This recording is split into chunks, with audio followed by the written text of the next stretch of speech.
আসসালামু আলাইকুম রহমতুল্লাহ বারাকাতু।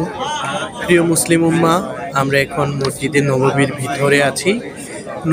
মসজিদে নববীর ভিতর দিয়ে আমরা এখন বাইরের রাস্তায় প্রবেশ করব, যেখানে রাসূল আকরাম সাল্লাল্লাহু আলাইহি সাল্লামের রওজা মুবারকের সামনে যে দরজাটা, সেই দরজা দিয়ে আমরা কিছুক্ষণ পরে ইনশাআল্লাহ চেষ্টা করব যে রাসূল আকরাম সাল্লাল্লাহু আলাইহি সাল্লামের রওজা মুবারকে গিয়ে রাসূল আকরাম সাল্লাল্লাহু আলাইহি সাল্লামকে দুরূদ ও সালাম পেশ করব।